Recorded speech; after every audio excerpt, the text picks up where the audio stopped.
Kaif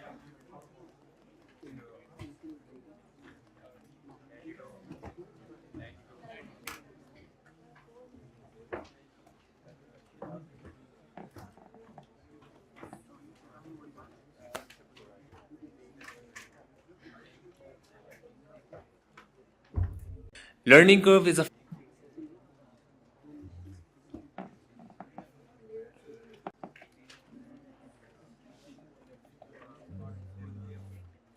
page 521 best judgement assessment hybrid boys पहली row, इसकी शुगल बाद में लगा लेना। बेस्ट जजमेंट असेसमेंट, अगर एक बंदा रिटर्न जमा ना करवाए नोटिस के बावजूद भी ले आए और not produce records accounts records या फिर अकाउंट्स या रिकॉर्ड्स वगैरह जमा कराना से इनकार कर दे, हालांकि उसको शो कॉज नोटिस इशू हो चुका है, तो कमिश्नर अगर चाहेगा तो उसकी कौन सी असेसमेंट करेगा बोलें?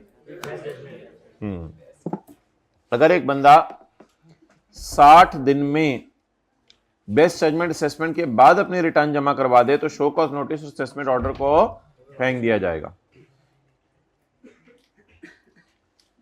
अच्छा जी, एक तो मिनिमम टैक्स हमने पढ़ा था इनकम टैक्स में, सेल का 1.25%। एक मिनिमम टैक्स है, अगली रो में आ जाना, इसमें तो नहीं जगह। एक मिनिमम टैक्स है सेल्स टैक्स में। सेल्स टैक्स का मिनिमम टैक्स हमारे सिलेबस में नहीं है, पता नहीं क्यों इसने ये 0.4 फिर डाला हुआ है। जब मिनिमम टैक्स से नहीं पता तो 0.4 क्यों डाला हुआ है, लेकिन वैसे पढ़ने की कोशिश करते हैं, शायद समझ आ जाए। जब कभी एफबीआर ने कंडीशंस बता दी हैं मिनिमम टैक्स निकालने के लिए, जो बंदा रिटर्न जमा नहीं कराता उसने मिनिमम टैक्स जमा कराना होता है, तो फिर ऑफिसर आगे बढ़ के ये लाइबिलिटी मालूम करेगा। अच्छा, मिनिमम का क्या मतलब होता है? कम से कम। जी बिल्कुल।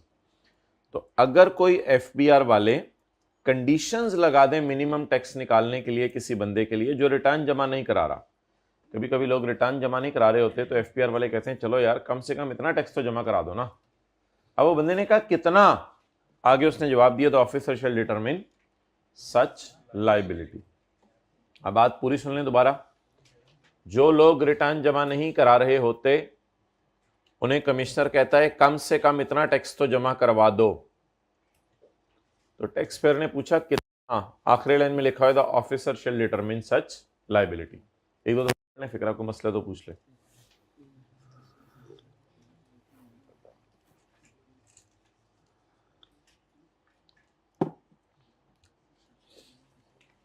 जब कभी एफबीआर कोई कंडीशंस लगा दे मिनिमम टैक्स निकालने के लिए ऐसे बंदे के लिए जो रिटर्न जमा नहीं करा रहा, तो फिर ऑफिसर ही बताएगा कि उसका टैक्स कितना बन रहा है। अच्छा जी, 11A तो बहुत ज्यादा पूछा जाता है, शॉर्ट पे टैक्स रिकवरेबल विदाउट नोटिस। जब कभी रजिस्टर्ड बंदा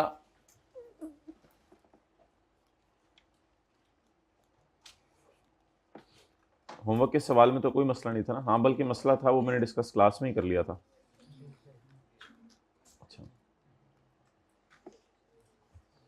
पेबल कितने हैं? 20, यू पेड 14, आपने 6 रुपए पे किए। Where a person pays tax less than indicated in his return, the short paid tax कितना है? 6 रुपए। नोट कर लें।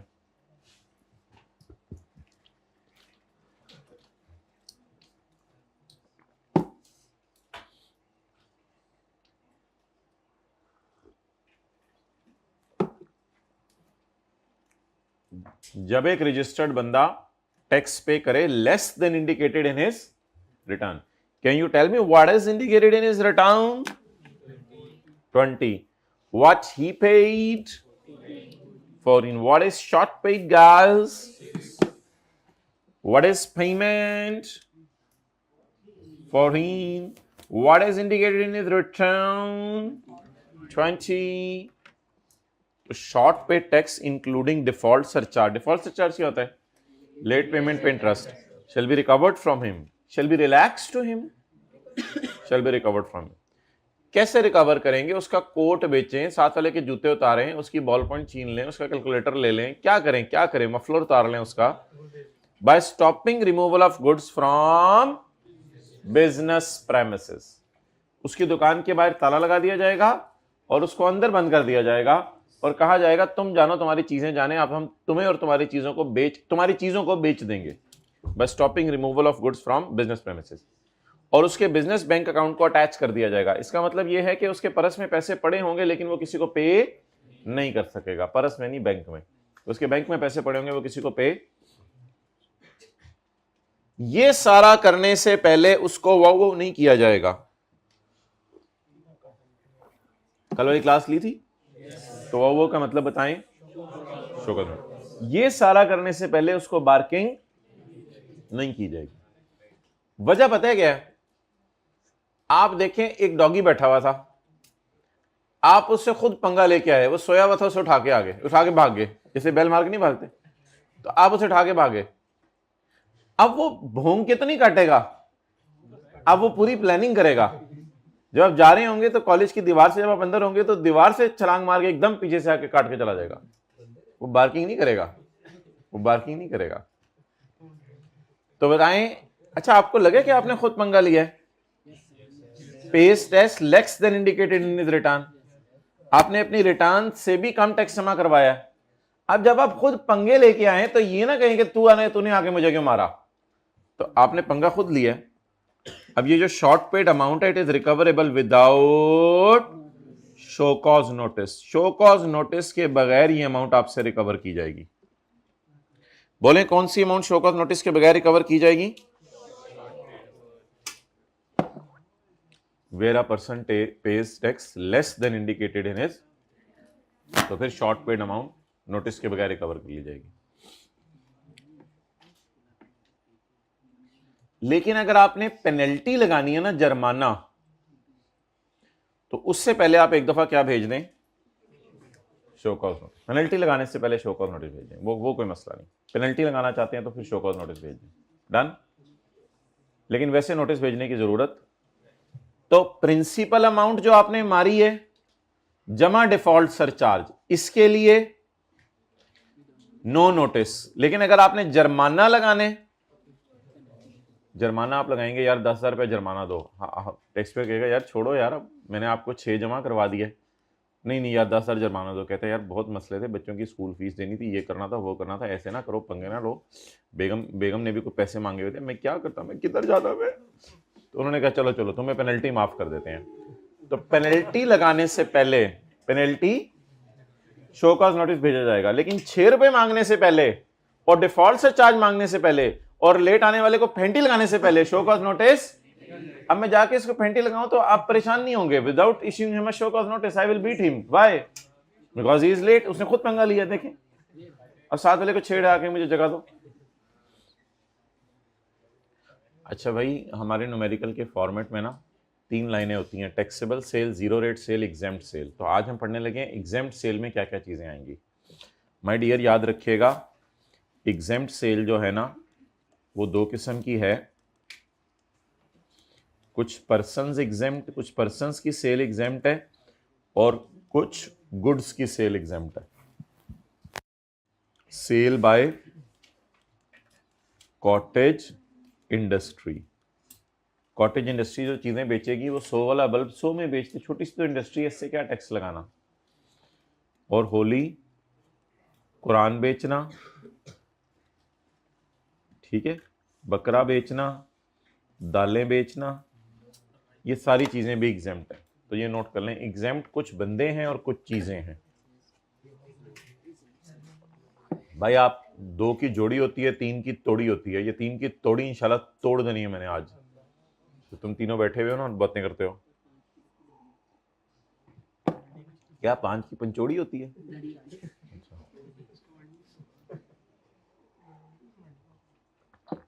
शुमाल मशरिक की तरफ देखें जरा आप लोग।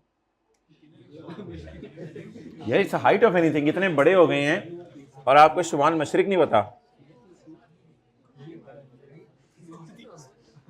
हाथ खड़ा करें, कौन देख रहे हैं शुमाल मशरिक की तरफ? हाँ बताओ, किधर है शुमाल मशरिक? इस तरफ है। चलो मगरिब बता दो किधर है, किबला किस तरफ है? इधर कॉलेज में तुम लोग नमाज पढ़ते हो,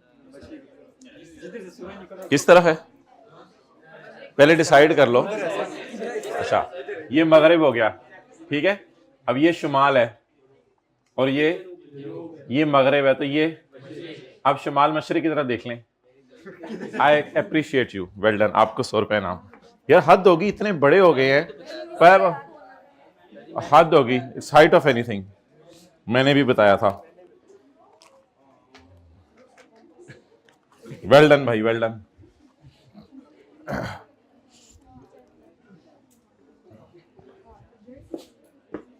ओके, एग्जेम्पशन साथ ले देंगे तो शर्मिंदा ही किया, का बड़ा बनता है तू। Sale of goods or imported goods, sale of goods or imported goods specified in 6th schedule, 6th schedule में जो स्पेसिफाई हुई हैं, shall be exempt from tax.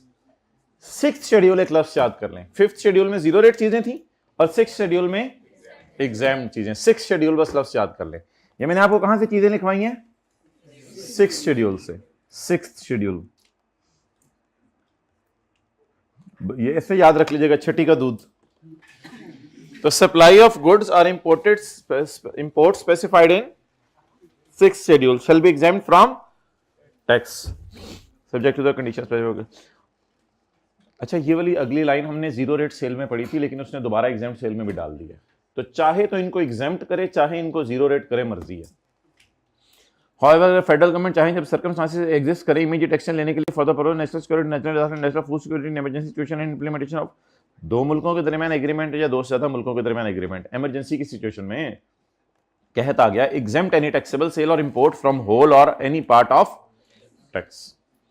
ये आपको याद है जीरो रेट सेल में एग्जैक्ट पड़ा था इसी वर्डिंग के साथ। तो गवर्नमेंट चाहे तो उनको जीरो रेट कर दे उधर डाल के, चाहे तो इधर डाल के एग्जेम्प्ट कर दे।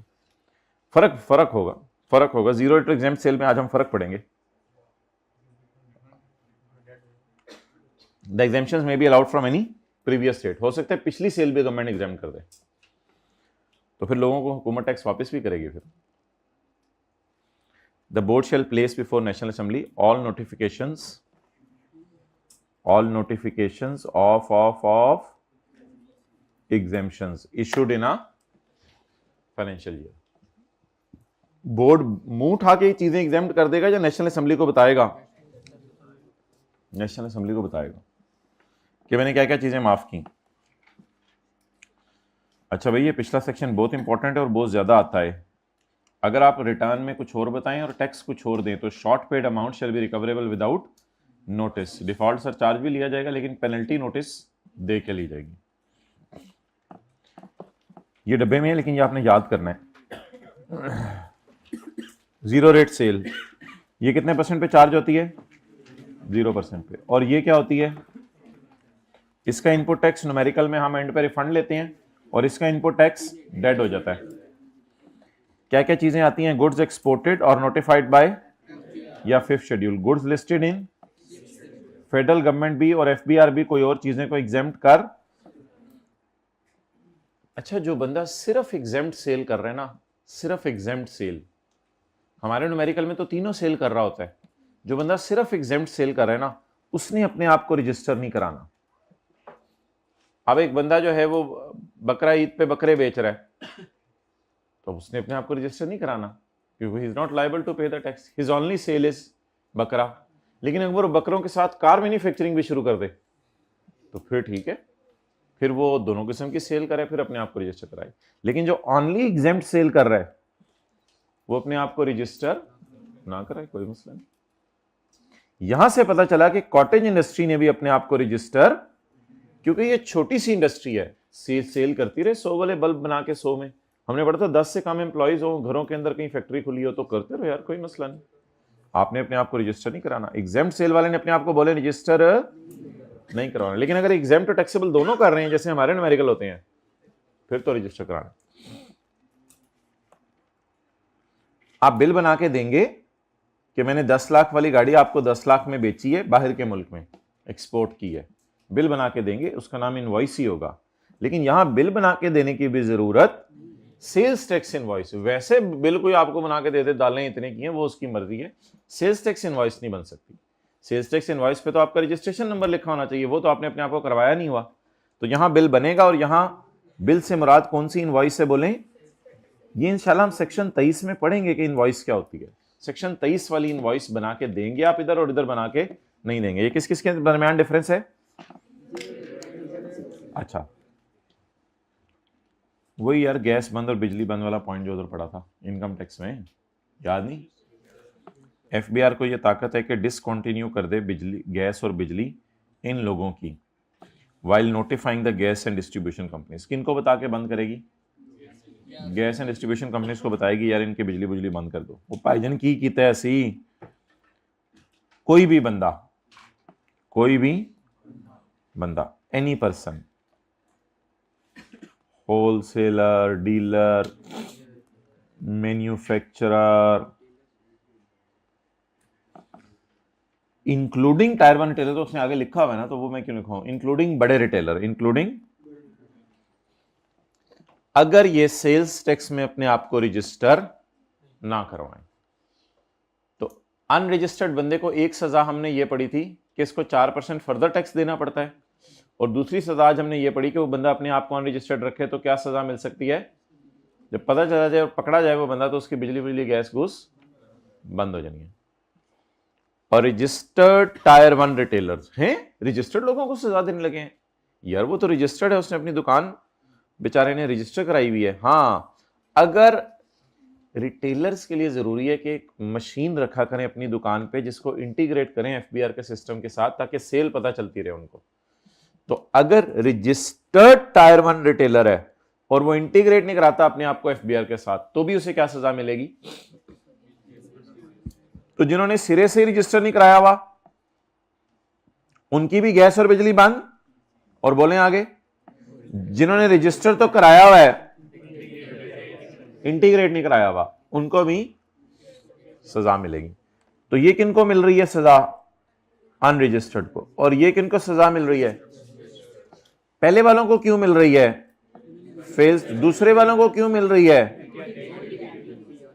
सेल्स टैक्स रजिस्ट्रेशन नंबर उनके पास है, 100 वाली चीज अल्हम्दुलिल्लाह 118 की भी बेच रहे हैं, लेकिन अपनी सेल छुपा रहे हैं कितनी हुई है। एफबीआर शैल रीस्टोर, ये तो उधर भी पड़ा था, कब? Restore the connection upon registration and integration. अच्छा, ये सेक्शन 14 में आपको कल पढ़ाऊंगा। Section 22 records. A registered person making taxable sale shall maintain and keep at his business premises or registered office in English or Urdu language the record of purchase। Purchase से क्या मुराद है? Tyres. Import से क्या मुराद है? Engine. और cell से क्या मुराद है? कार। तो टायर खरीदने का रिकॉर्ड रखो, इंजन खरीदने का रिकॉर्ड रखो, और गाड़ियां बेचने का रिकॉर्ड रखो, बाय हिम और by his agent. Record complicated तरीके से रखनी है या आसान तरीके से? Records will be kept in such a form that is tax liability can be readily ascertained. Ascertained क्या होता है? मालूम की जा सके। Okay, next. Following is a detail of records required to be kept. Records of sale. Sale का क्या record मैं संभाल के रखूं? क्या बेचा, कितना बेचा, कितने का बेचा, किसको बेचा, उसका क्या पता था, और कितना टैक्स लिया। और परचेज में क्या रिकॉर्ड संभाल के रखूं? क्या बेचा, कितना क्या खरीदा, कितना खरीदा, कितने का खरीदा, किससे खरीदा, उसका पता क्या था, और कितना टैक्स खरीदा पे किया। तो ये गाड़ी की बात होगी और ये टायर की बात होगी, जनरल टायर से जो खरीद रहे हैं। रिकॉर्ड्स किसके हैं? होंडा के। रिकॉर्ड्स ऑफ गुड्स इंपोर्टेड, और कितने इंजन इंपोर्ट किया, आगे खुद ही पढ़ लीजिएगा। Record of zero rate and exempt sale, वो जो वर्किंग 2 में लेके जानी होती है ना, जीरो रेट और exempt sale. Double entry sales tax account. Sales tax account की डबल एंट्रीज होती होंगी ना। अब डबल एंट्रीज आपको मैंने कराई नहीं, वो तो FR1 FR2 के टीचर कराएंगे। सेल्स टैक्स की डबल एंट्रीज भी किया करें। Invoices, credit note, debit note, bank statement, banking instrument, inventory record, बिजली के बिल, सैलरी के बिल, लेबर के बिल, कैश बुक, रेंट के एग्रीमेंट, सेल के एग्रीमेंट, परचेज के एग्रीमेंट, लीज के एग्रीमेंट। गेट पासेस इनवर्ड और आउटवर्ड। गेट इनवर्ड क्या होता है? गेट इनवर्ट क्या होता है कि रॉ मटेरियल अंदर आ रहा है फैक्ट्री के ट्रक में, और आउटवर्ड क्या होता है, कार जा रही है। तो गेट इनवर्ट का मतलब है कितना सामान फैक्ट्री में आया, और गेट आउटवर्ड का मतलब है कितना सामान फैक्ट्री से बाहर गया। और ट्रक वाले की जो रसीदें हैं कि कितने का सामान, ट्रक लोडर जो होता है, सवारियां जो गाड़ियां लोड करता है। Electronic version of records maintain in clause A to E A. भाई इलेक्ट्रॉनिक वर्जन्स भी रखने की इजाजत है, ए से ई ए सबका। Such other records as may be specified by board. The board may require a registered person to use only such number of business bank accounts as specified. ये सच नंबर कम से कम होंगे या ज्यादा से ज्यादा होंगे? कम से कम होंगे, क्योंकि ज्यादा बैंक अकाउंट हो तो फिर टैक्स वाले परेशान हो जाते हैं कि कितना पैसा कहाँ आ रहा है कहाँ जा रहा है, वो तो ऑडिट ही करते रहेंगे आपका पूरा साल। तो number of bank accounts FBR वाले बताएंगे या आपकी मर्जी है? एफबीआर वाले बताएंगे। The person will only use these accounts. फिर आप इन्हीं अकाउंट से टायर खरीदेंगे, इन्हीं अकाउंट में गाड़ी बेच के पैसे मंगवाएंगे, और इन्हीं अकाउंट से टैक्स की पेमेंट्स करेंगे। The board may specify to keep other records. वैसे इतने ज्यादा हो गए हैं, अदर भी तो तुम्हें मांगने हैं, चलो मर्जी तेरी। The board may specify for any person to use electronic physical cash register approved by, ये वही है जो इंटीग्रेट होता है एफबीआर के साथ। तो मशीन छोटी सी पड़ी होती है दुकानों के ऊपर, जहां से गोल करके पर्ची सी निकलती है। बोर्ड ऐसा भी कर सकते हैं कि कोई सॉफ्टवेयर या तरीका बता दे for electronic maintenance of record. The board will prescribe या तरीका या सॉफ्टवेयर। तरीका हो सकता है यानी एक्सेल पे ऐसे कर लो, ये तरीका है। सॉफ्टवेयर का मतलब है नया सॉफ्टवेयर इंस्टॉल कर लो जो हम आपको कहें। फिर उसका मकसद क्या होगा माय डियर? यार मकसद लिखा हुआ है ना फॉर के आगे, इसको इस तरह पढ़ा करें ना। बोर्ड क्या करेगा? प्रेस्क्राइब किस लिए? फॉर इलेक्ट्रॉनिक मेंटेनेंस, किस चीज की? ये विल, फॉर और ऑफ, अब ये तीनों हमें पता होने चाहिए। बोर्ड क्या करेगा? प्रेस्क्राइब करेगा किस लिए? इलेक्ट्रॉनिक मेंटेनेंस के लिए। किसकी? रिकॉर्ड्स की, filing of sales tax returns की। And the board will approve the software for above. Board फिर अप्रूव करेगा, आप उसी सॉफ्टवेयर को यूज करेंगे। The registered person whose accounts are audited under company law, जिसका ऑडिट होता है कंपनी लॉ के तहत। ये कौन कौन होंगी? कंपनीज। और कौन होंगी? वो लोग जिनका कंपनी लॉ के तहत ऑडिट होता है, वो जमा कराया करेंगे copy of annual audited accounts. Original audited accounts या उनकी कॉपी? ओरिजिनल अपने पास रखे अकाउंट से, कॉपी एफबीआर को भेजने, along with a certificate bye auditor. इसका मकसद क्या होगा? सर्टिफाइंग द ऑडिटर एक सर्टिफिकेट बना के भेजेगा कि इतना टैक्स अल्हम्दुलिल्लाह आपने पे कर दिया। वो मशहूर जमाना आ गई टैक्स इनवॉइस। बिल पे क्या क्या लिखा होता है? फर्ज करें general tyre sold tyre to डोंडानी Honda. A registered person making a, बोले, a registered person making a taxable supply। registered person कौन यहां? General tyre. Making a taxable sale shall issue a serially numbered tax invoice at the time of, in Urdu or name, address and registration number of supplier। अपना नाम भी तो लिखे ना इस bill pay, अपना पता भी लिखे, अपना रजिस्ट्रेशन नंबर भी लिखे। Name, address and registration number of buyer कौन है इधर? नहीं डोंडा, नहीं होंडा। अच्छा, and in case of sale by manufacturer और importer to unregistered distributor. Manufacturer ने डिस्ट्रीब्यूटर ने बेची या इंपोर्टर ने डिस्ट्रीब्यूटर को चीजें बेची जो अनरजिस्टर्ड था, फिर ये सेल्स टैक्स का रजिस्ट्रेशन नंबर तो नहीं दे सका बेटा, इससे एनआईसी तो मांग लो। एनआईसी भी लाना भूल गए तो नेशनल टैक्स नंबर मांग लो, इनकम टैक्स तो देता ही होगा। ये काट दे, डन। आमतौर पे ग्राहक से क्या पूछने? नहीं, नाम, पता और रजिस्ट्रेशन। ये कौन सा रजिस्ट्रेशन नंबर होगा? सेल्स टैक्स वाला, इनकम टैक्स वाला? अच्छा, अगला सवाल, कौन किसको क्या बेचे तो क्या होगा? मैन्युफैक्चरर या इंपोर्टर? अनरजिस्टर्ड डिस्ट्रीब्यूटर तो बड़े बड़े होते हैं, उनके तो बड़े बड़े शोरूम्स होते हैं और डिस्ट्रीब्यूशन का काम होता है, वो बड़ी मछलियां होती हैं, उन्होंने ही रजिस्टर नहीं कराया हुआ अपने आप को। तो मैन्युफैक्चरर या इंपोर्टर अगर किसको चीजें बेचें तो वो अगर अपना सेल्स टैक्स नंबर नहीं बता रहे तो जाते हुए क्या पकड़ लें? उनका एनटीएन और एनआईसी पकड़ लें, क्योंकि फिर जाके हमने उसकी बिजली और गैस बंद करनी है और उनको 100 वाली चीज बेचना भी 122 में। फिर हम देखते हैं उनके साथ क्या करना है। उनका एनआईसी वगैरह ले लो और हमें दे दो, फिर हम देखते हैं उनका क्या करना है। फिर जाहिर बात है, डेटा हुकूमत गैदर कर रही है ना, अनरजिस्टर्ड है कौन, डेटा गैदर करेगी तो कुछ एक्शन लेगी ना, बाद में जाके उसकी गैस बिजली बंद करें फिर आप। ऑर्डिनरी कंज्यूमर कौन होता है? यार ये ऑर्डिनरी कंज्यूमर की यहाँ डेफिनेशन होनी नहीं चाहिए थी, क्योंकि ऑर्डिनरी कंज्यूमर का लफ्ज़ यहाँ लिखा ही नहीं हुआ, पता नहीं क्यों आई के अपने डाली हुई है। ऑर्डिनरी कंज्यूमर हम होते हैं ना, चीज़ें बेचने के लिए लेते हैं या इस्तेमाल के लिए? Means a person who is buying goods for his and not for purpose of. अच्छा जी, बिल पे अगली चीज़ क्या लिखी होनी चाहिए? बायर का नाम पता, सेलर का नाम पता, बायर का नाम पता और डेट। अगली चीज क्या लिखी होनी चाहिए? 100, 18 और 118 या 236 रुपए और 236 रुपए। बिल पे ये तीनों चीजें अलग अलग लिखी होनी चाहिए।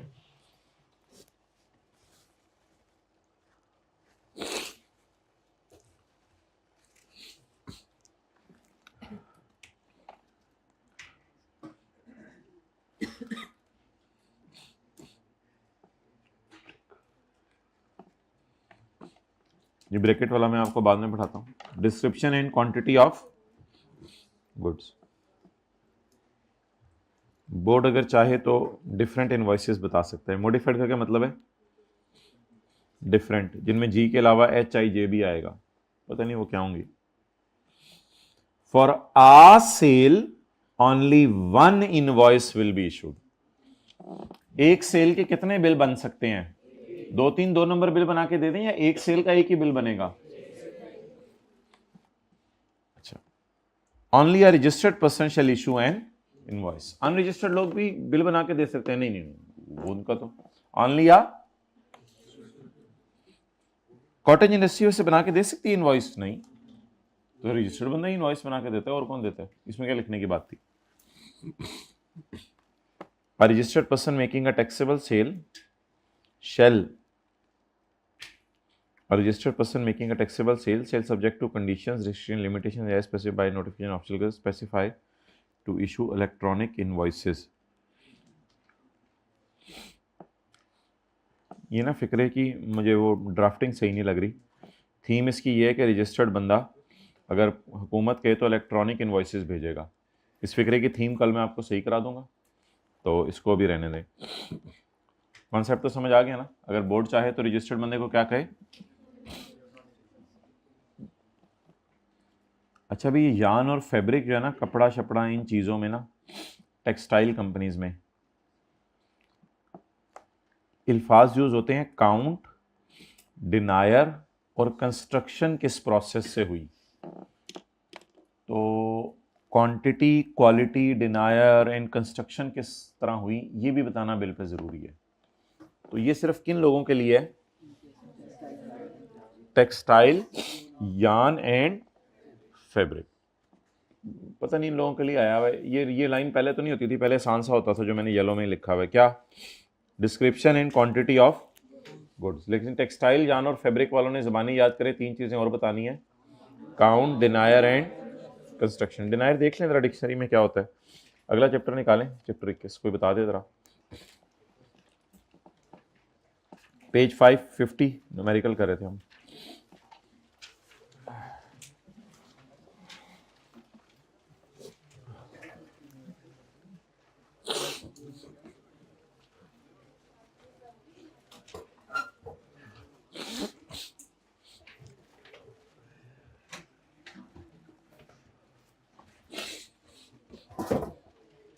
ओ भाई निकालें भाई रजिस्टर सारे।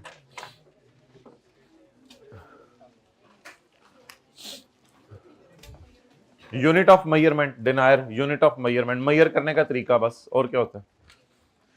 जैसे यूनिट ऑफ मेजरमेंट सेंटीमीटर होता है, फुट होता है, डिनायर यान में होगा यूनिट ऑफ मेजरमेंट।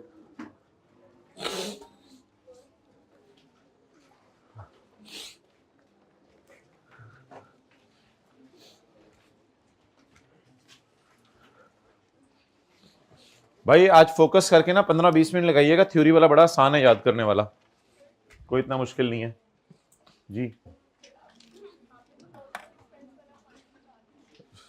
ठीक है, मैं कोशिश करता हूँ, मेरे पहले टारगेट है इस न्यूमेरिकल को खत्म करा दूं, वो कोई इतना इंपॉर्टेंट नहीं है।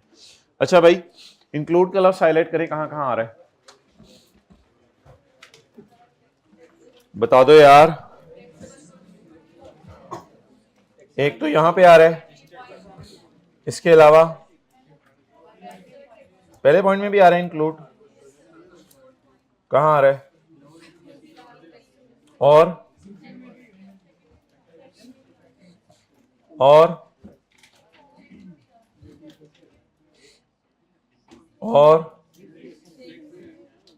बस। अच्छा, इसका मतलब है किन किन फिगर्स में मसला है।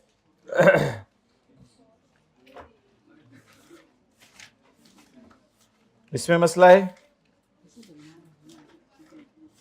इसमें मसला है, 3 मिलियन में मसला है, एक्सपोर्ट में मसला है, और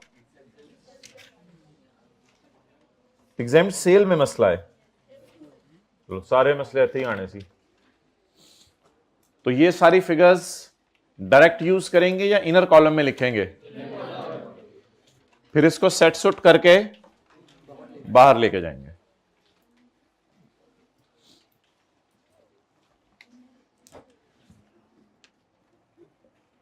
न्यूमेरिकल का फेस आज मैं उधर ही बनाऊंगा। वर्किंग 1 के लिए आराम से 10-15 लाइनें छोड़ दी, वर्किंग 2 के लिए 3-4 लाइनें छोड़ के आज हम वर्किंग 2.1, 2.2, 2.3 करेंगे।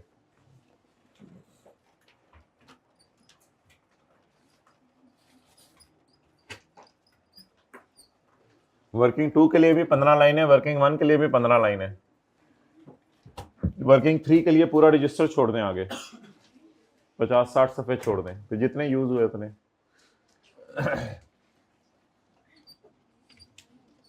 Cell to registered and others and sale to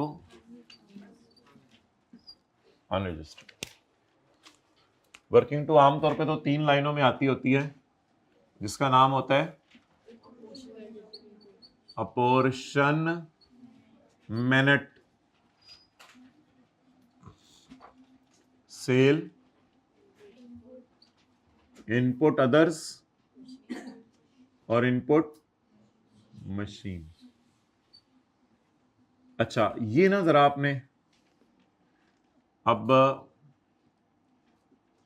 ऐसे खुला खुला बनाना है इनपुट, क्योंकि इनपुट में ना ऐसे 2-3 चीजें आएंगी, वो जमा होके जाएंगी फिर फेस पे।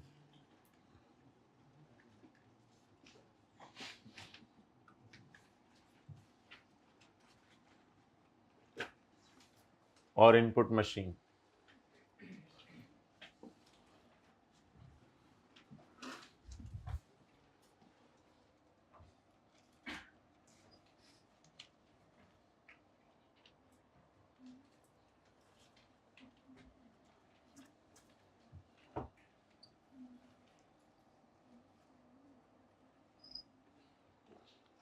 चलें हो गया।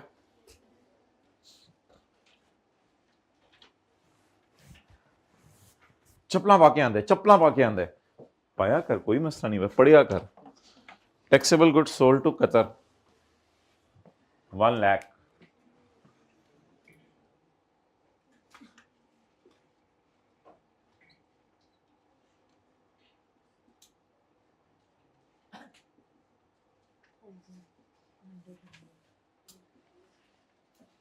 Taxable goods sold to registered कितनी?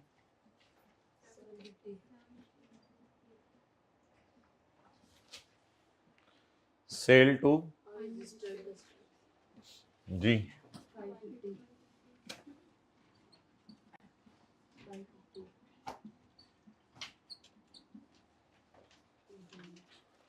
Cell of exempt goods to unregistered customer जी सही है।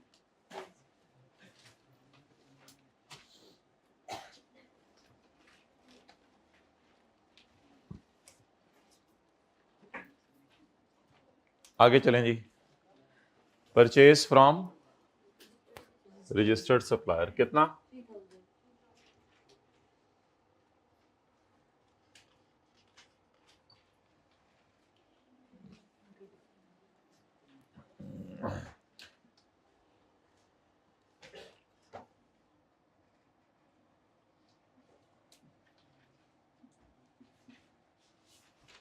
ओके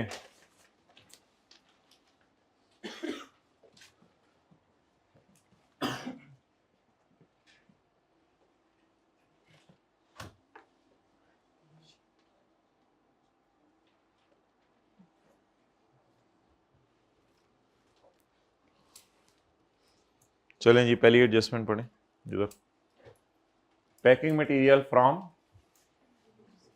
इस परचेज पे 18 लगाना होता है, इस परचेज पे क्या लगाना होता है और यहां जाके शो करना होता है इसको।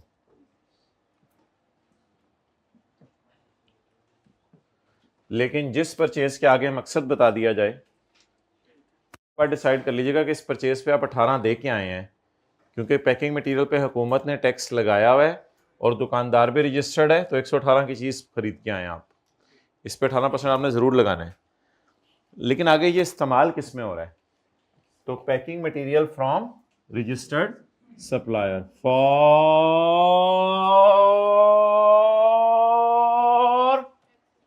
Taxable sale, for zero rate भी टैक्सेबल होती है, जीरो रेट भी for taxable sale at 18% and 0%।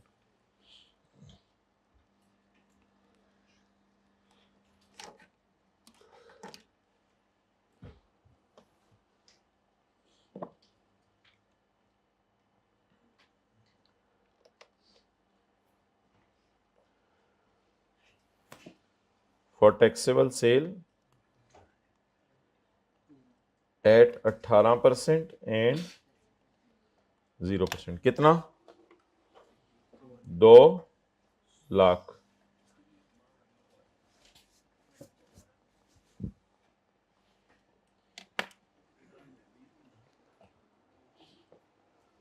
This is for ऐसी परचेज जो इन तीनों के लिए नहीं है बल्कि तीनों में से किसी एक दो के लिए है, तो उस परचेज को इधर की बजाय इधर ले आया करें। तो working number 2 point, purchase of packing material for taxable at 18% and 0% sale. ऐसा पैकिंग मटेरियल जो 18% और 0% सेल में यूज हो रहा है जी। इसका इनपुट बोलें इंटू 18%, 36। इसको हम किस किस में पोर्शन कर देंगे? इसको तीनों से डिवाइड करेंगे या 2 से डिवाइड करके 1 से मल्टीप्लाई? अभी इसको इधर लिख लें या पोर्शन नहीं करना, पोर्शन एंड पे ही करेंगे। ऐसी परचेज जो तीनों के लिए नहीं है उस परचेज को वर्किंग नंबर 2.1 में ले आया करेंगे। अभी 2 लाइनें छोड़ दें, इसको पोर्शन भी करना होगा। Purchase of packing material for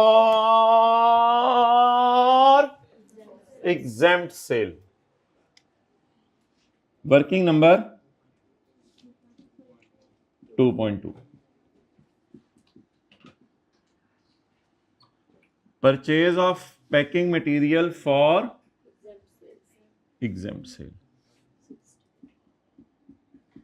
जी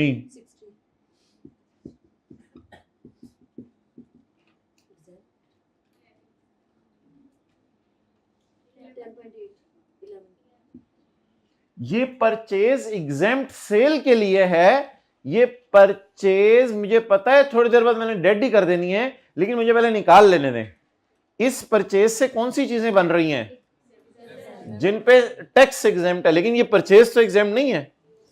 ये तो वो परचेज, देखें आप परचेज करके, मैंने आपको कहा था कागज खरीद के कुरान बेचें, तो कुरान की सेल एग्जेम्प्ट है, कागज की परचेज डेड करनी पड़ेगी।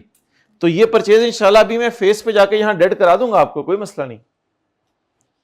तो दिस परचेज वॉज फॉर, और सादा सी बात है यार, ये पैकिंग मटेरियल खरीद के ये दोनों चीजें पैक की हैं, और ये खास पैकिंग मटेरियल होगा होली कुरान के लिए, स्पेशल कोई पैकिंग मटेरियल होगा, इससे ये वाली चीजें आपने जो है वो पैक की हैं, और क्या फर्क पड़ता है। परचेज क्योंकि टैक्सेबल है इसलिए 18% जरूर लगाने पेपर में। Purchase taxable from registered supply. आगे तो कुछ भी नहीं, चीजें ही एग्जेम्प्ट है, बंदा ही अनरजिस्टर्ड है। कल पढ़ा था ना, यहां भी 2 लाइनें छोड़ दें। एग्जेम्प्ट गुड्स कितनी है? ये परचेज वाली एग्जेम्पशन है, सेल वाली तो वर्किंग 1 में जाएगी, 3 में जाएगी, 2 में जाएगी, 1 में। परचेज वाली एग्जेम्प्ट गुड्स है। वैसे बताएं, आप एग्जेम्प्ट गुड्स खरीदें तो टैक्स पे करेंगे? नहीं। कितनी? और अगर आप परचेज करें अनरजिस्टर्ड बंदे से 90,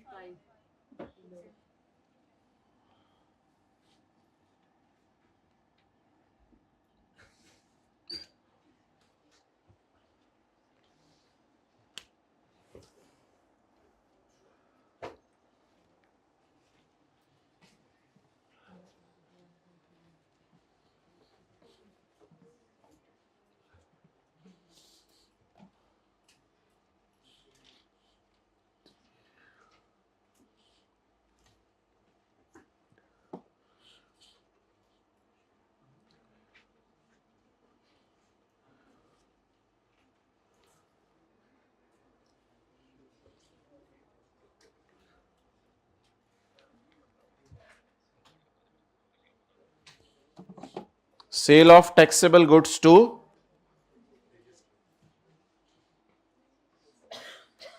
sale of taxable goods to 7.5 lakh है ना।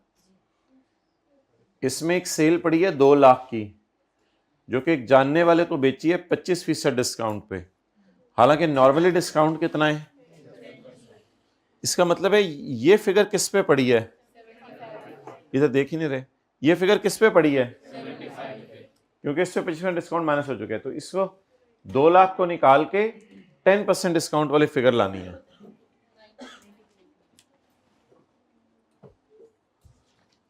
माइनस सेल टू एसोसिएट, ये 200 किस पे पड़ा हुआ है? हमें चाहिए 90 पर। हमें फेयर वैल्यू चाहिए या नॉर्मल डिस्काउंटेड प्राइस चाहिए?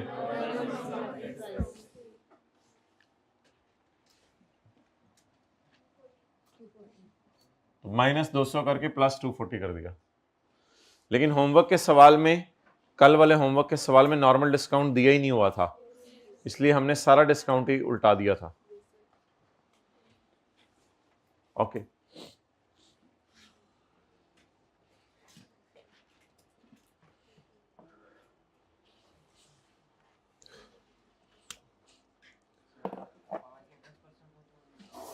क्या?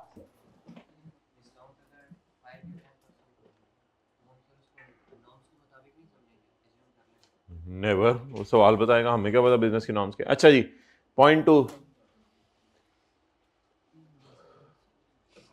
Taxable goods sold to unregistered customers include goods worth ₹2 lakh sold to cottage industry in Bela Bela को इलाका होगा। अच्छा, तो 2 लाख की गुड्स जो है वो हमने कॉटेज इंडस्ट्री को बेची हैं। भाई हम कॉटेज इंडस्ट्री नहीं है, हमने कॉटेज इंडस्ट्री को बेची है। हम कॉटेज इंडस्ट्री हो तो उसको न्यूमेरिकली नहीं आना पेपर में, क्योंकि कॉटेज इंडस्ट्री पे सेल्स टैक्स लगता ही नहीं। तो हम कॉटेज इंडस्ट्री है या हमने कॉटेज इंडस्ट्री को चीज बेची है?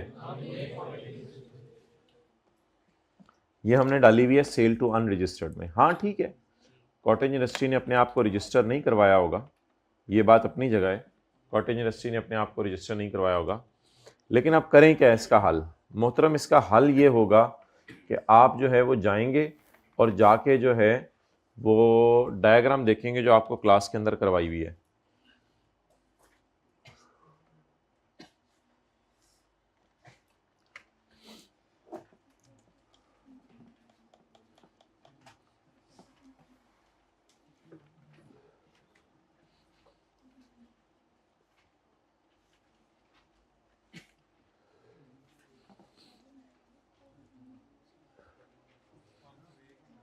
हमने पढ़ा था पेज 509 पे कि where taxable sale are made by Honda to a person who has not obtained registration a further tax shall be charge at 4%। जिसने रजिस्ट्रेशन नहीं ली हुई उस पर 4% फर्दर टैक्स लेंगे।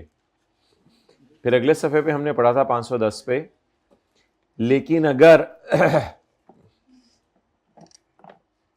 कॉटेज इंडस्ट्री ने अपने आप को अनरजिस्टर्ड रखा हुआ है तो it is not liable to be registered. तो इसको फिर हम 100 वाली चीज 100 because not liable to be. तो sale to cottage industry in the light of page number 510,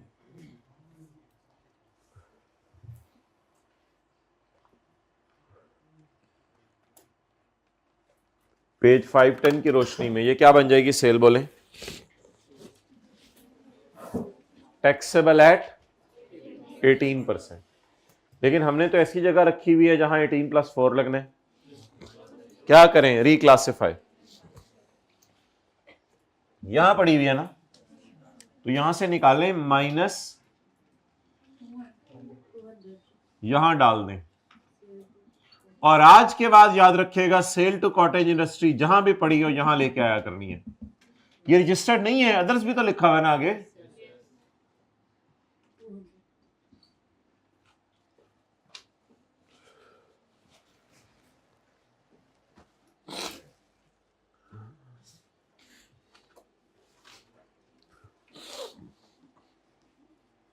clear?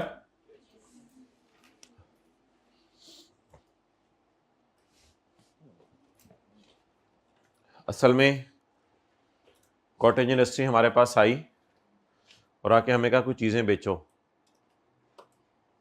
हमने कहा रजिस्ट्रेशन नंबर, उसने कहा मैंने नहीं रजिस्टर कराया, मैं तो छोटी सी इंडस्ट्री हूँ। ठीक है 118 की चीज़ भेज दें।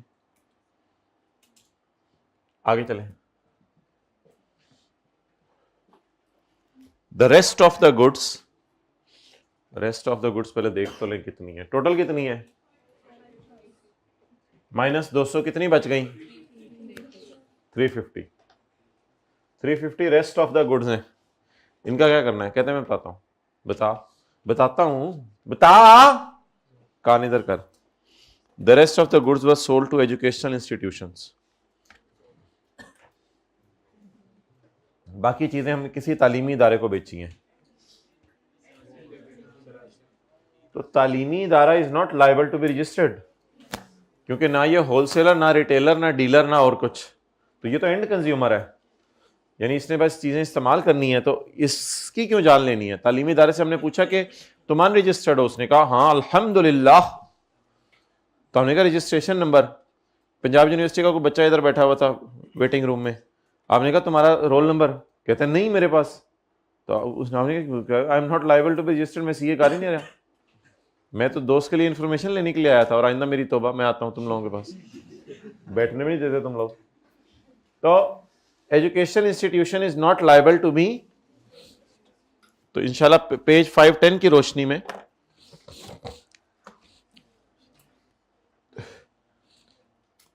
पेज 510 की रोशनी में इसको भी 18% पे डाल दें। जोब किस इलाके का नाम है कराची में, वो कोयटा में मेरे ख्याल से।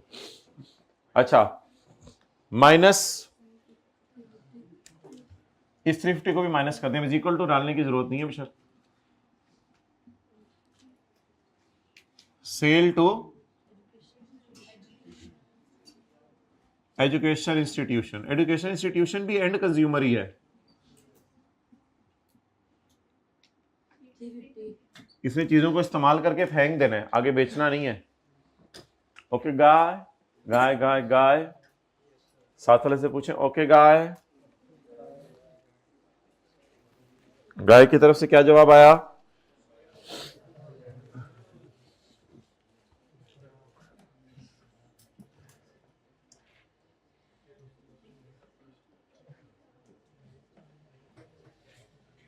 अच्छा my dear, credit note debit note, credit note debit note हमने पढ़े हैं नहीं पढ़े? चलें पढ़ते हैं point. A credit note of 1 lakh was issued by J to a customer.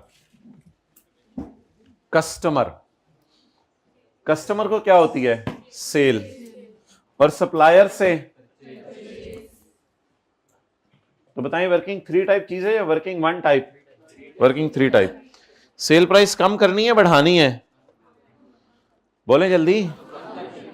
तो सेल प्राइस कम करनी है तो कर दें। चीजें कब बेची थी?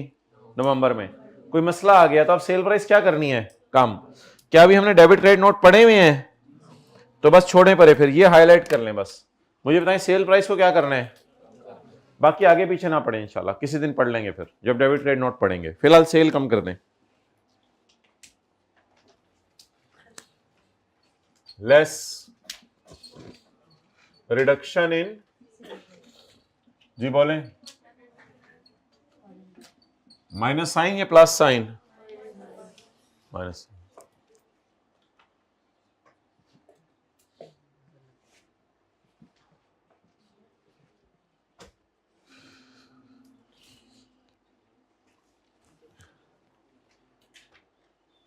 अच्छा जी, परचेजेस में इलेक्ट्रॉनिक कैश रजिस्टर पड़ा हुआ है, क्या ये मशीन टाइप चीज है ना, फिक्स्ड एसेट?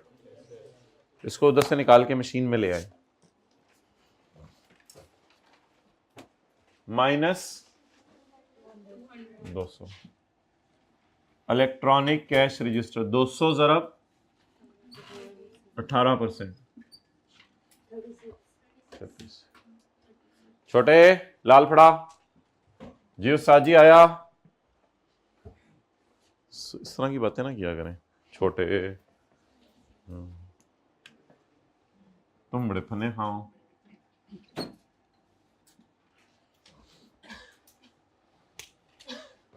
बेटा का बेटा,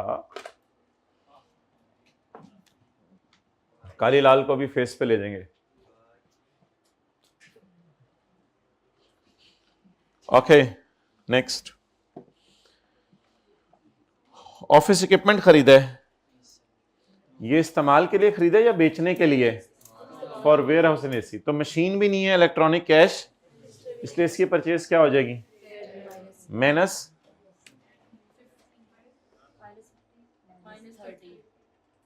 क्या क्या है? ऑफिस इक्विपमेंट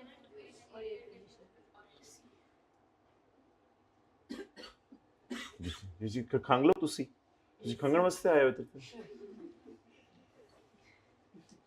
कीप ऑन खंगिंग, I am not stopping you. Who am I to stop you while you are खंगिंग? आप खंग रहे थे? यू आर खंग? अच्छा, ही वाज खंगिंग। हाइब्रिड में तीसरी रो में जरा ऊपर ऊपर होकर बैठने से ये चल रहा है जरा हमारा। तीसरा बुलेट माने जी। साथ वाले को कैसे बुलाना है? ऐसे बुलाना है, ऐसे बुलाना है? इधर आइए, चलो बैठो इधर, चलो तुम्हारा नौकर लगा है। An amount of rupees 3 lakh paid for the purchase of raw material, जिसमें से 30% सप्लाई हो गया है और उसका बिल भी आ गए हैं। तो कल क्या बताया था मैंने, कितने बिल नहीं आए? अब दो तरीके हैं, पूरा 30,000 निकाल दें और अलग से 30% को दोबारा डाल दें नई लाइन में, या स्ट्रेट अवे 70% को निकाल दें। जो मर्जी कर लीजिएगा, कोई इतना मसला नहीं है। वैसे आदत हमें पहले की ज्यादा पड़ी हुई है, पहला फिर कर लें। पूरे 30,000 को निकालें और इसमें जेन्युइन कितना है, लेकिन चले मेरा दिल कह रहा है बस रेक्टिफाइंग की पोस्ट कर दें। ओरिजिनल काम होना चाहिए था, रॉन्ग काम। और रेक्टिफाइंग क्या, कितने परसेंट पड़ा रहना चाहिए, 30, तो कितना निकाल दें, चलें वही कर लें, 70% निकाल दें। -30 का वो फिर खुद ही हो जाएगा, जो भी होना है वो खुद ही हो जाएगा बेटा, हो जाएगा। चुप कर जा, चुपे मानो तुझे, चुप कर जा, हो जाएगा खुद ही। -30 इंटू, हाँ इसको यहां लाके डेड करना है तो कर दें। Purchase for which no invoice, हाथ दो कि मैं गल लिखना चाह रहे हैं, तुम कुछ और लिखवा रहे हो। कितनी परचेज की इनवॉइस नहीं है, 20, लेकिन इसको डेड ही करना है ना, इसको निकाल के यहां पे ले आए, इस तरह भी सही है। हाँ समझ आ रहा है? नो कौन बोला? आपका मसला है, समझदानी में मसला। क्लास के बाद चेक करवाओ जाके अपने इलाके में, हमारे इलाके में नहीं चेक कराओ, मारने मैंने।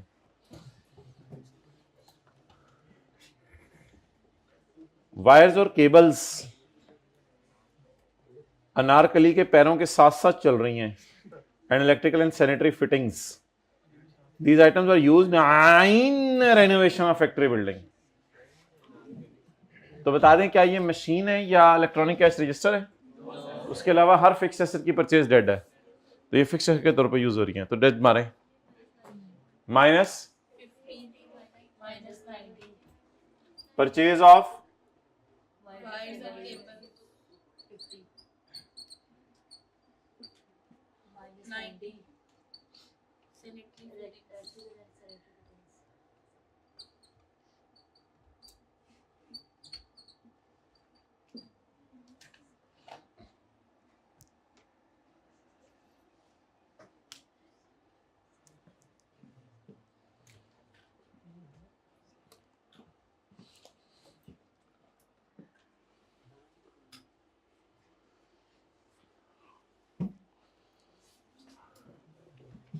साथ वाले को हंसाएं, थोड़ा सा फिर आगे चलें। तवा नहीं का मतलब बताओ, जिस तवे पे नहीं बैठा हो।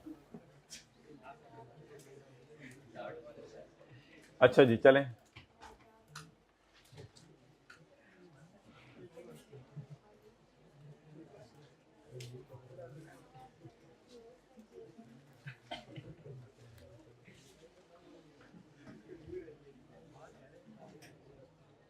एक्सपोर्ट में 2 लाख की चीजें पड़ी हैं जो एक्सपोर्ट प्रोसेसिंग जोन के रिटेलर को बेची हैं। आंखें खोल के जरा मुझे बताएं कि हम एक्सपोर्टर हैं या वो एक्सपोर्टर है? हमारी सेल तो 18% है। ओए एक्सपोर्ट में पड़ी है, कटें 2-4 बंदे आए जरा, कटें इसको। -20, हम तो अपने ज़माने में फ़ौरन उठ के सर के पास पहुंच जाते थे। जी सर बताएं क्या करना है। -20, इधर 200 बच्चा बैठा हुआ, कोई नहीं उठ रहा।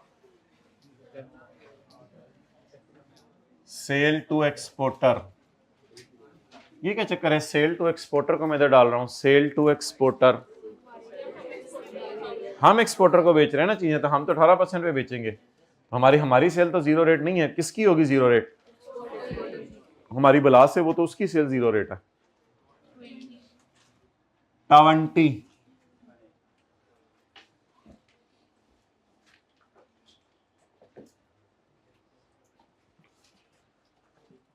तो बाल सेट कर घर से करके आया करो। एग्जाम्ड सेल इंक्लूड, खुरा कर लो आप, Sorry, really sorry, but it was intentional. Exempt sales include distribution of free sample. तो फ्री एग्जाम चीजों के अगर फ्री सैंपल बेच दें तो ये भी क्या होंगे? एग्जाम. आगे चलें या रिवर्स मारें? आगे चलें या वापस आ जाएं? इधर ही खड़े रहते हैं, ठीक है, पढ़े रहने दें.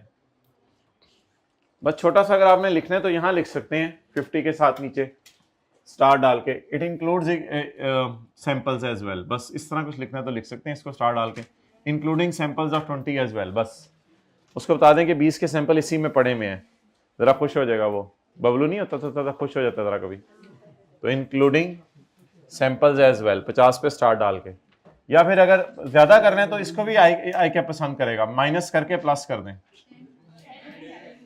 चलो वो तो आते आते 20 हो गया, उसकी टेंशन नहीं है, कॉन्सेप्ट समझें सब. तो माइनस करके प्लस कर दें. कटने के बाद में क्या, ओहो गलती से कट दिया, प्लस कर दें. या फिर ये करने के बाद ये कर दें तो ओके.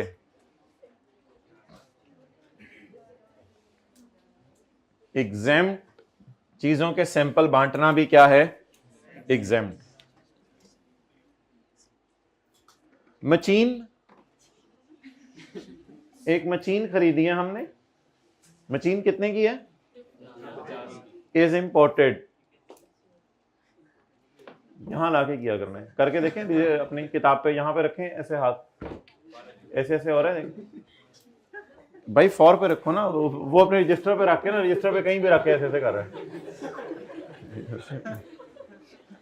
ये तरीका होता है. Machine costing is imported for use in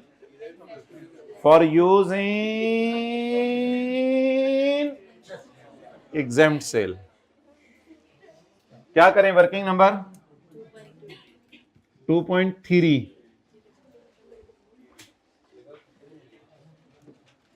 machine को यहां ना डाल दे वैसे, ये तो फिर तीनों में चली जाएगी.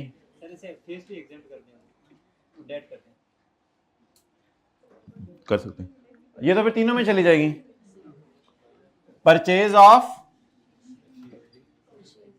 Machine for exempt sale. Purchase of machine for exempt sale. बोले कितनी है? Into is equal to 9. Okay.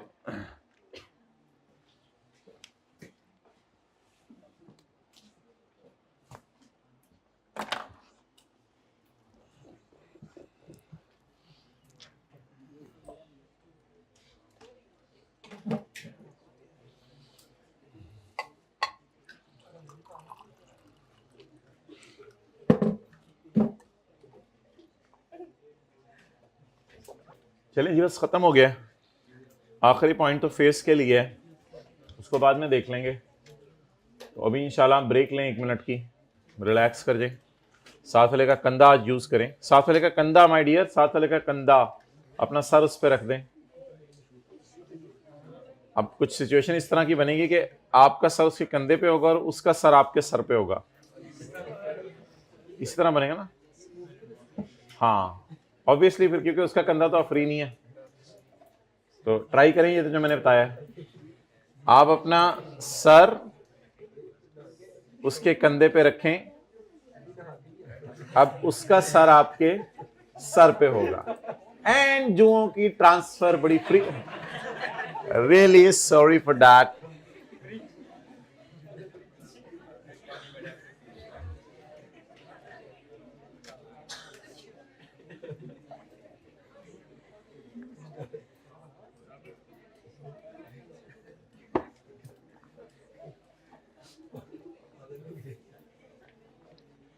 चलें, मौका अच्छा है हाइब्रिड में. पहली रो में इस्तेमाल करें मोबाइल, अच्छा कैलकुलेटर, सॉरी.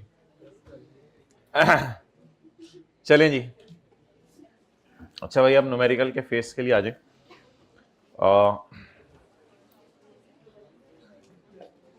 पहले टोटल करें ना वर्किंग 3 का.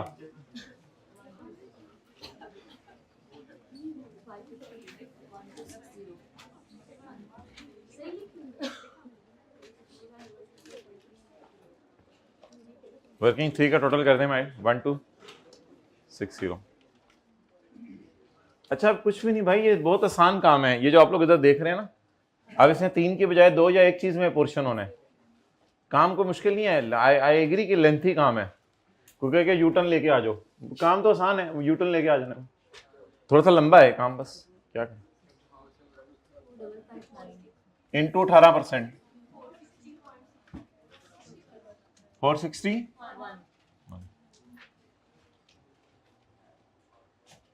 इसमें ये मैं से जमा करता हूँ, 1 मिनट में जो जमा कर लेने दें ये सारे figures. That is a bit technical calculation, इसको मैं आपको कोई समझाऊंगा। 461 ये मैंने एक तरीके से निकाला है, ये बताऊंगा आपको, क्लास के बाद आइएगा। बादशाह सलामत का हुक्म है खाली लाल को लाया जाए। बादशाह सलामत खाली लाल में कुछ ऐसे भी पड़े हैं जिनके तीनों में टोटे नहीं करने। वजीर बोला नहीं, मैं उनको पहले ही बादशाह अलग रखा हुआ, इनकी बातों में ना आइएगा। जिन चीजों को अलग करना है ना बादशाह सलामत, वो अलग हैं, आप परेशान ना हो। इनमें वही चीजें पड़ी हुई हैं जिनको तीनों में तकसीम करना है। अब ऐसा करें कि माय डियर, थोड़ी सी जगह यहां खाली छोड़ दें, थोड़ी सी जगह यहां खाली छोड़ दें। मैंने भी छोड़ी हुई, अल्लाह का शुक्र है। थोड़ी सी जगह यहां खाली छोड़ दी, थोड़ी सी जगह यहां खाली छोड़ दी, और चुना चुना करके यहां पे काले को लिखें और यहां पे लाल। काले जी में आया, लाल जी में होते आंदे आंदे काला हो गया, कोई मसला नहीं। खाली लाल को बुलाया जा चुका है। अच्छा आपने ये चुना चुना करके लिखना है 461 और 36, और ऊपर भी चुन्नी मुन्नी चीजें लिखनी है, क्योंकि ये जगह हमने छोड़नी है खाली। या नीचे से बारात आनी है, यहां से बारात आनी है। 1260 को बुलाएं, 1260 50। अब साथ वाले छोटे को नहीं, साथ वाले भाई को, छोटे कैलकुलेशन कर जरा, सेल दी, साथ वाले भाई को कैलकुलेशन पे लगा दें। 1390। चलिए ये देखिए जरा थोड़ा सा दूर होके 461 के टोटे करें, 461 के टोटे करें, डिवाइडेड बाय, दूर रहें छींटे उड़ेंगी, इस सरबूज के टोटे कर दें। 418 चुना सा करके लिख दें, 41 लंबा सा करके ऐसे 418। दोबारा थोड़ा सा दूर होके 461 डिवाइडेड बाय 1390 मल्टीप्लाइड बाय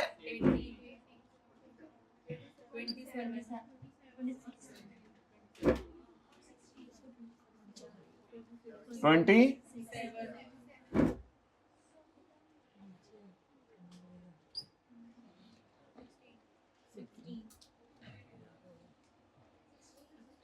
चुना सा करके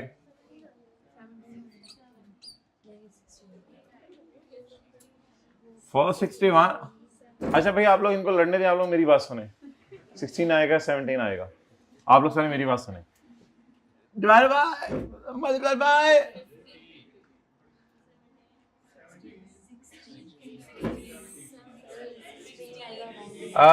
16 पॉइंट कितना आ रहा है, 16.5 है, उसे 17 लिखें। अगर ये 462 इसका टोटल आ रहा है तो आता रहे, हमें इससे कोई फर्क नहीं पड़ता। इतनी छोटी छोटी चीजें बॉदर ना किया करें। अब पेपर में ये नहीं देखने लग जाएंगे इधर से टोटल मैच करा या नहीं करा, उधर से टोटल मैच करा या नहीं करा। कोई नहीं, 1 रुपये आप लाखों रुपए का फर्क डाला होता है आप लोगों ने पेबल टू गवर्नमेंट में, इधर 1 रुपए की टेंशन हो रही है। पारसा लोग। ओके आगे चलें। इनपुट मशीन,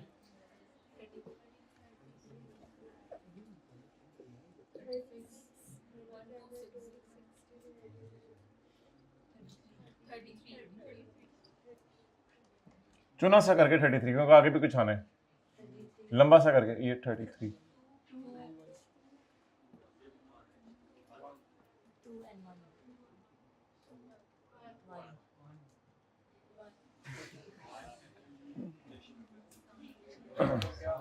चश्मे बदूर,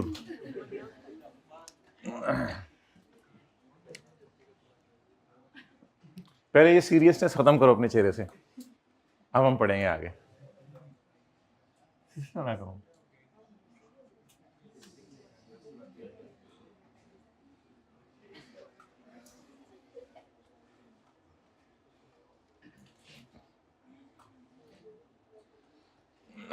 अच्छा जी, अब आप हजरात जो है वो बता दें ये पैकिंग मटेरियल किन चीजों को पैक करने में इस्तेमाल हुआ है। ये पैकिंग मटेरियल टैक्सेबल सेल, और टैक्सेबल सेल की डेफिनेशन घर जाके पढ़िएगा।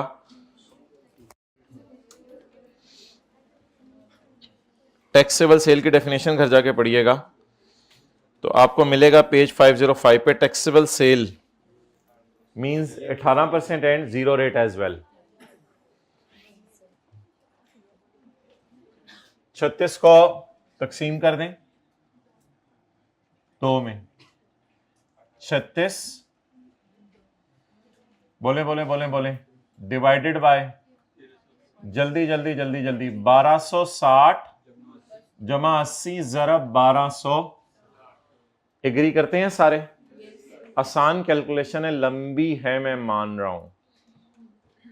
और 36 डिवाइडेड बाय 1260 जमा 80 मल्टीप्लाइड बाय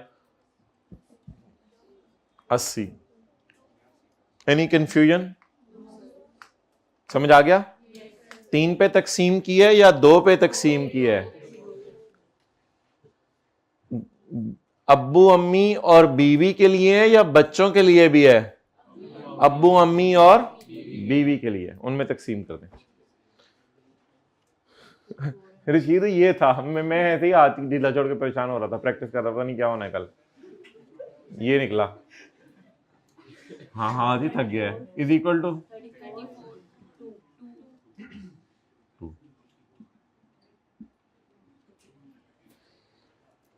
अब डंके की चोट पे इनको ऊपर लाएं।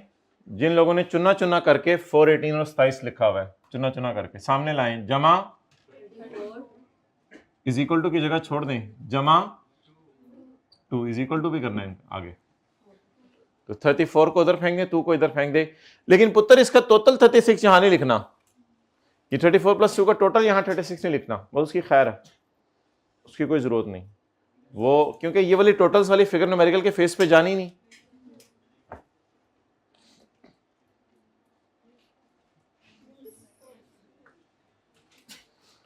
अच्छा जी, this purchase is for, this purchase is for, मुझे पता है एंड पे आके डेड ही करना है इसको, लेकिन ले तो आए ना, ला के डेड करें ना, इतनी दूर से डेड कर दें, करीब ला के फड़काएं। Purchase for, this machine is for,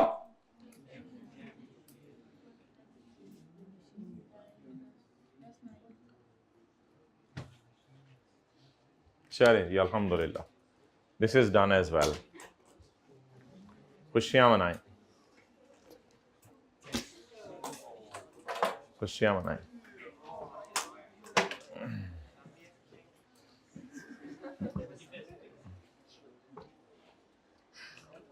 So that was too easy, guys. It was too easy.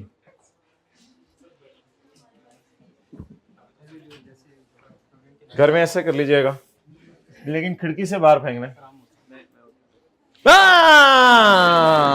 मैंने किया, मैं ही उठाऊंगा। बैठो, अभी नहीं तस्वीर खींचनी, अभी मैं बीच में आ रहा हूं। इज इक्वल टू, मैं क्या सीधे चुना चुना लिख रहा हूं, तो समझ नहीं 452 कितने पाइए पे शुरू से लगे ना, चुना चुना लिखो, चुना चुना लिखो।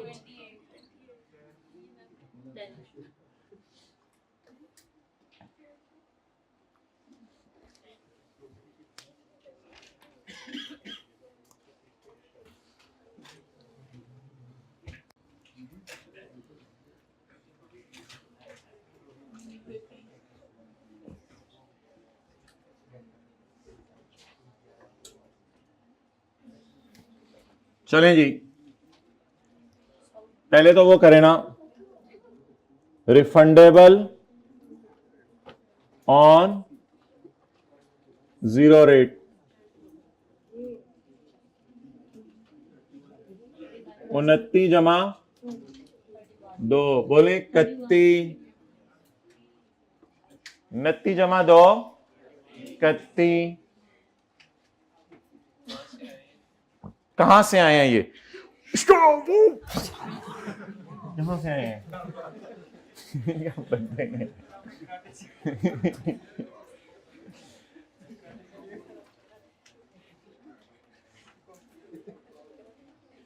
पूरी क्लास को हम निहारी खिलाएंगे जिस दिन टांग जहां तक चली। 29 जमा 2 31। जी बोंगा कहते कहां से आए हैं? पूरी रात रोंदे रहे। असल में पता हुआ क्या है, मैं बताता हूं भाई के साथ हुआ क्या है। वर्किंग 2 ना इधर से ना इधर चली गई है, वो परेशान हो रहा है, और न्यूमेरिकल का फेस ना इधर से इधर चला गया है। अब समझ नहीं आ रहा कि करना क्या है। ये हुआ है और कुछ नहीं हुआ। अगर वर्किंग 2 इधर ही पड़ी होती ना जहां पहले पड़ी होती थी, मैं कहता अच्छा यहां से आ रहा है 29 और 2। अच्छा जी, नाउ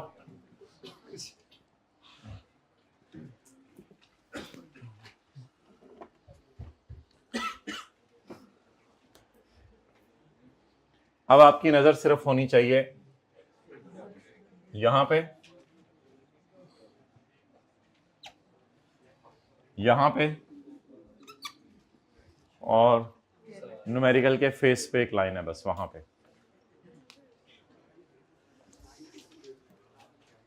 बस कर देना, तुसी खेल लो बॉल पॉइंट। अच्छा जी, और कहां नजर होनी चाहिए? यहां पे। डन जी। कहां कहां नजर होनी चाहिए? यहां पे। अब सही नजरों की हिफाजत का टाइम आ गया है। नजर यहां पे, यहां पे और यहां पे। इससे क्या बन जाएगा? न्यूमेरिकल का फेस बन जाएगा। डन। चलें रिलैक्स कर लें 1 मिनट बस, अब तो कुछ भी नहीं रह गया। अब उसे अलाउ करें कि वो अपना सर आपके कंधे पे रखे और अब आप अपना सर उसके सर पे रखें। दरम्यान में कोई चीज रख लीजिएगा दोनों सरों के।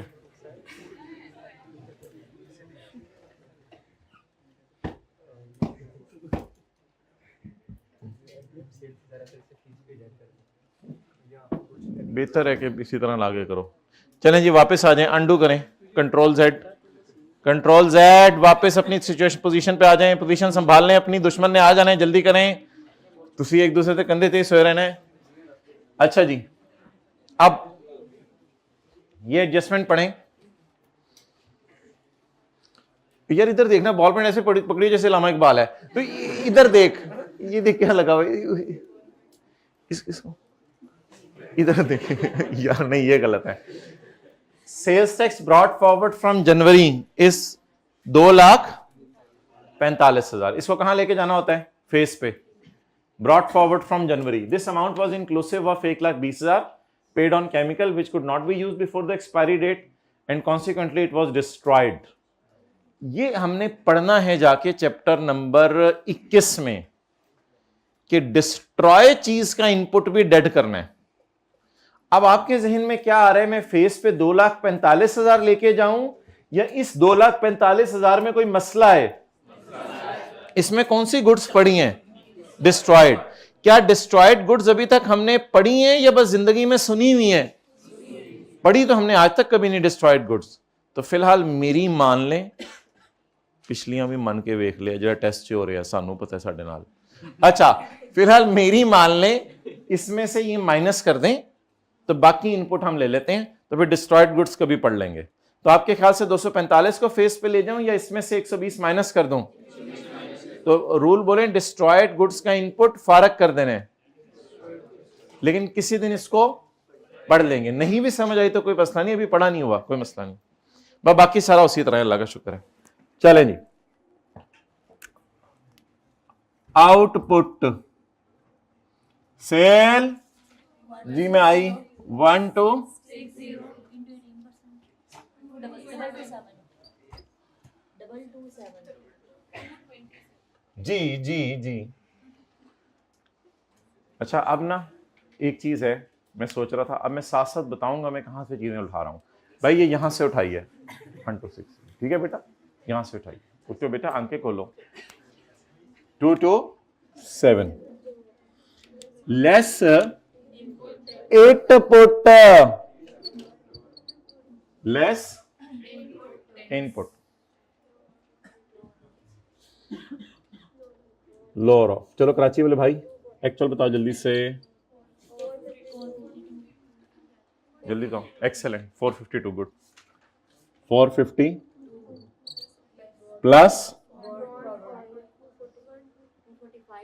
कितना है 245। उसमें कितना मसला, मसलों को पड़ा रहने देते हैं या मसलों को माइनस कर देते हैं?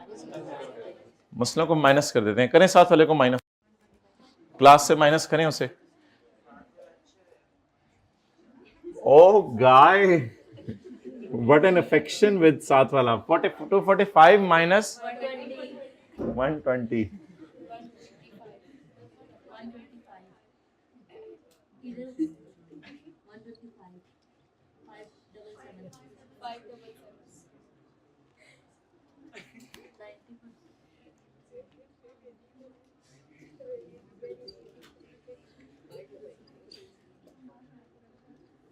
टू 245 माइनस 1, या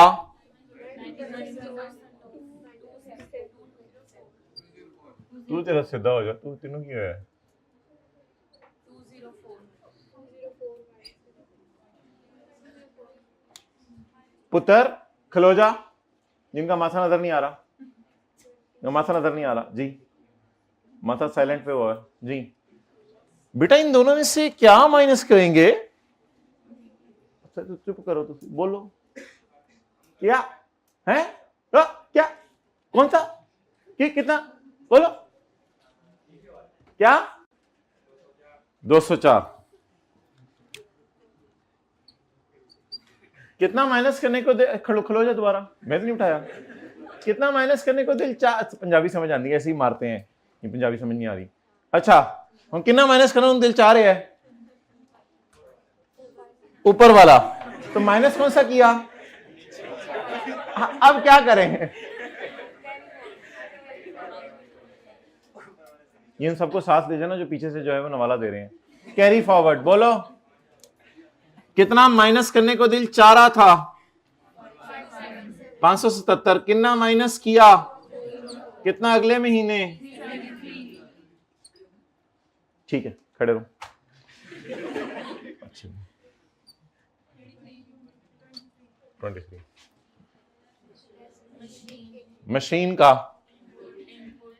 मशीन का इनपुट कितना?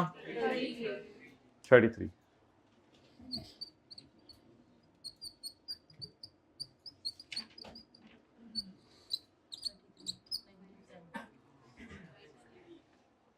नेगेटिव 10।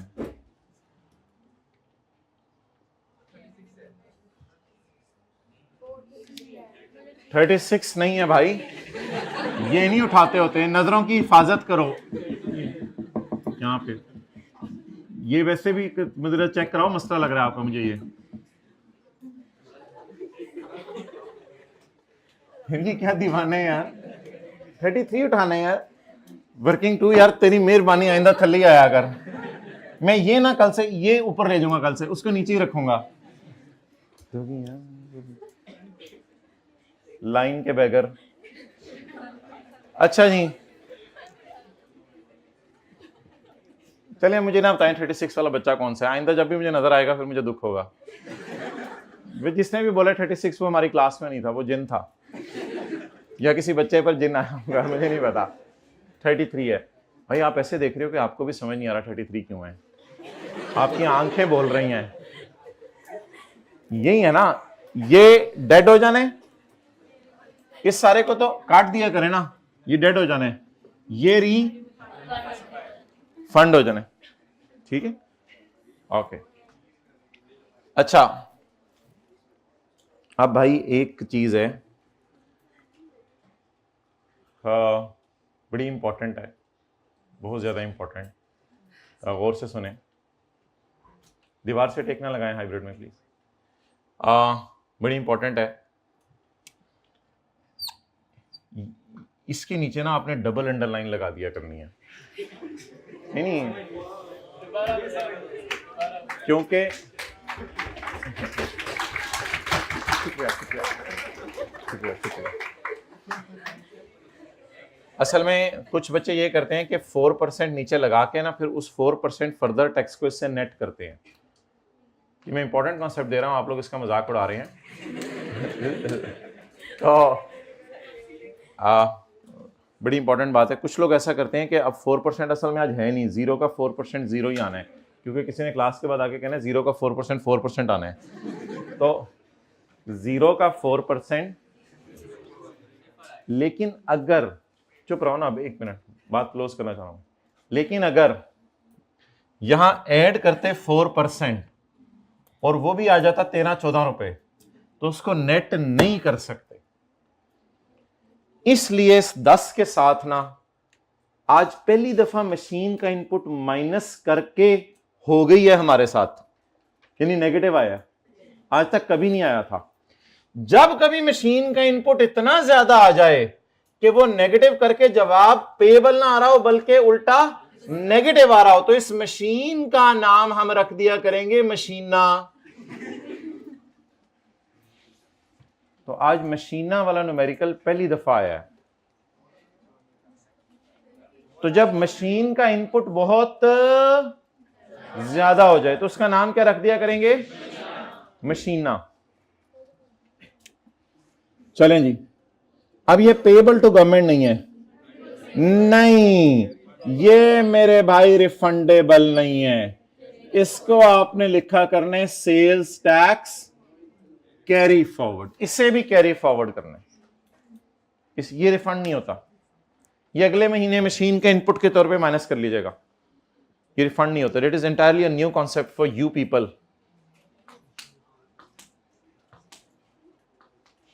सॉरी यार, ये बताना पड़ता है, सवाल खत्म हो गया।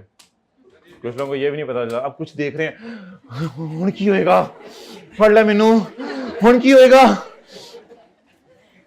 हो गया जेड़ा होना सी, होर की होना है तेरे नाल? जी जी, क्या?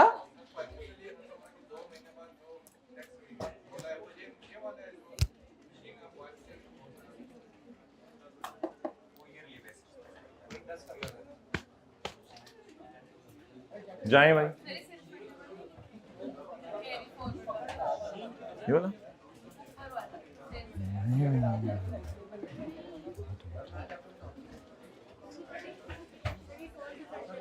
हाँ जी, क्या? ये कहीं लिखी नहीं हुई वैसे लोगों की राय।